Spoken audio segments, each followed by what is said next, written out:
I've been lucky enough to grow up around some incredible older folks, grandparents, neighbors, even a feisty great aunt who once chased me with a wooden spoon for sneaking pie.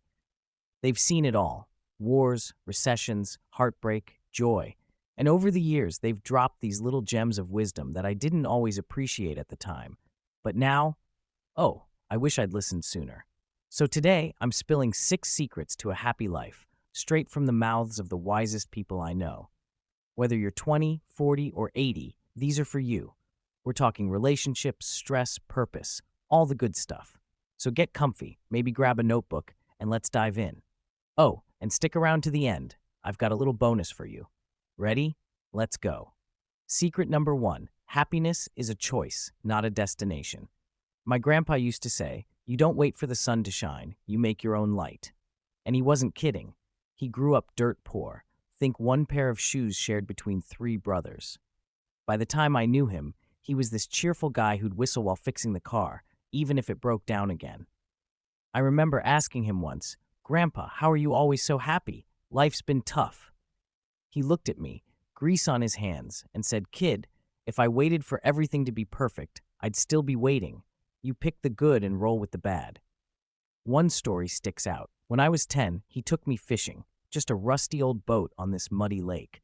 It started pouring, torrential rain, fish weren't biting. I was soaked and grumpy. I whined, "This is the worst day ever." He just laughed, pulled out a soggy sandwich from his bag, and said, "Nah, we're together, we've got food. Sounds like a win to me." And you know what? He was right. I still remember that soggy sandwich day more than any fancy vacation. That's the secret. Happiness isn't some big prize you chase, it's a mindset. When I got laid off a few years back, I was a mess, panicking about bills, feeling like a failure. Then I thought of him. I started small, made coffee, went for a walk, called a friend. It didn't fix everything, but it shifted something. So here's your challenge. Next time you're down, pick one tiny thing to enjoy: a song, a snack, a sunset. Tell me in the comments what you chose. I'm dying to know. Secret 2: relationships beat riches every time.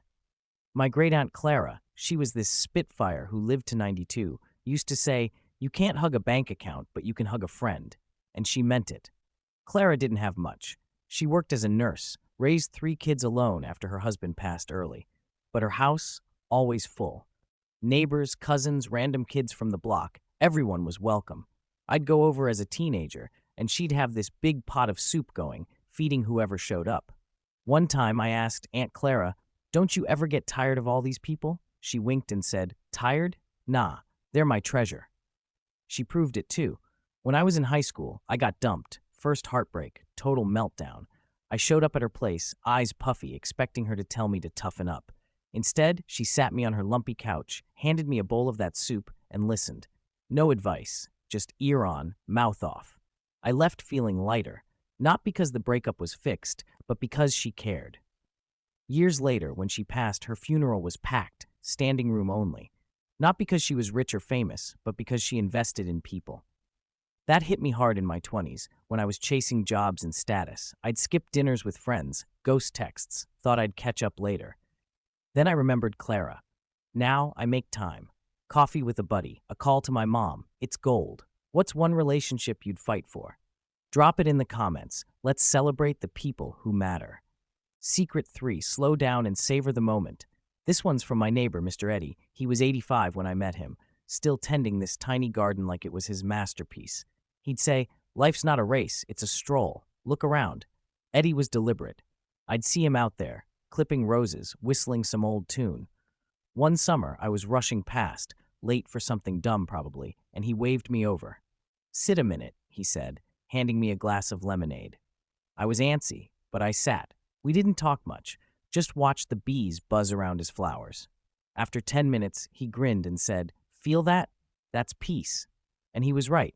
I'd forgotten what it was like to just be. He'd tell me how he learned this the hard way. In his 40s, he was a workaholic, missed his kids' games, anniversaries, the works.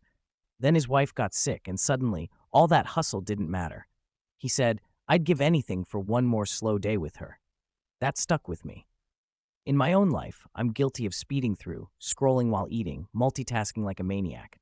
But after Eddie, I started small. No phone at breakfast, a walk with no playlist. It's wild how much you notice. The smell of rain, the crunch of leaves. Last week, I sat on my porch with coffee, no agenda, and it was magic. Try it. Pick one moment tomorrow to slow down. What'll it be? Tell me below. I'm all ears. Secret 4. Forgiveness frees you, not them. This one's from my grandma. She was the queen of second chances. Her favorite line? Holding a grudge is like drinking poison and expecting the other guy to get sick. She had reason to be bitter. Her brother borrowed money once, big money, and never paid her back. Split the family for years. I'd hear her mutter about it when I was little, but then one day, he showed up. Broke, sorry, a mess.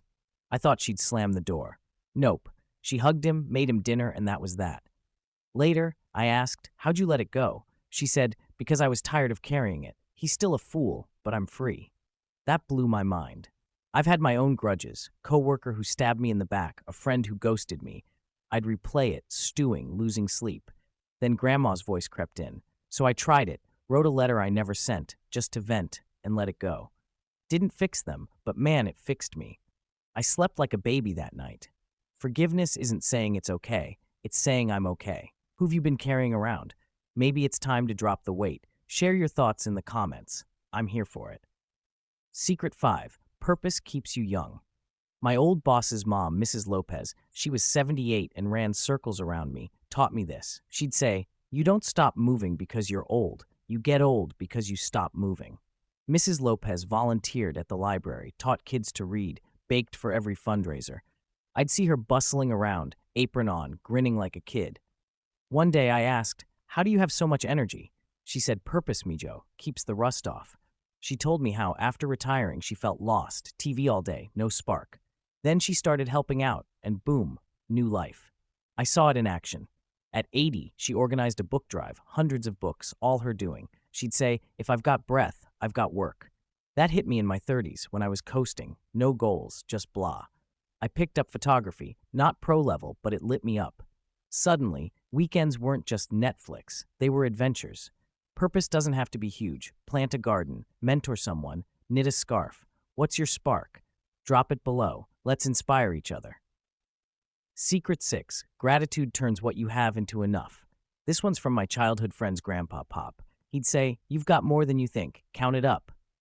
Pop was a character, lived in a tiny apartment, walked with a cane, but always had this twinkle.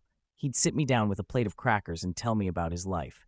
Immigrating with nothing, working odd jobs, raising a family. One Christmas, I was whining about not getting some toy.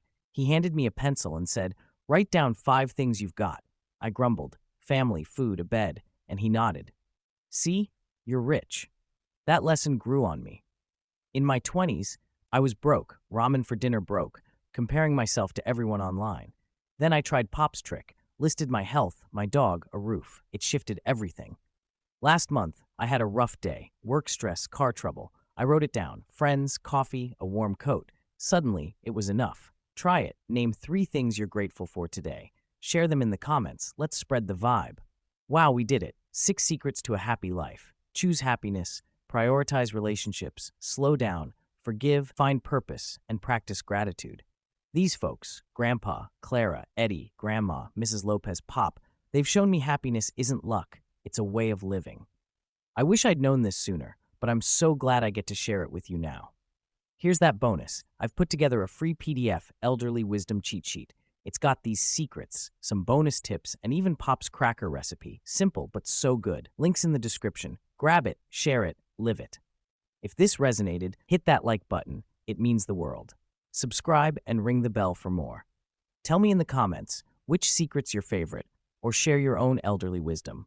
I'm all ears. Thanks for spending time with me. You're amazing. See you next time. Bye for now.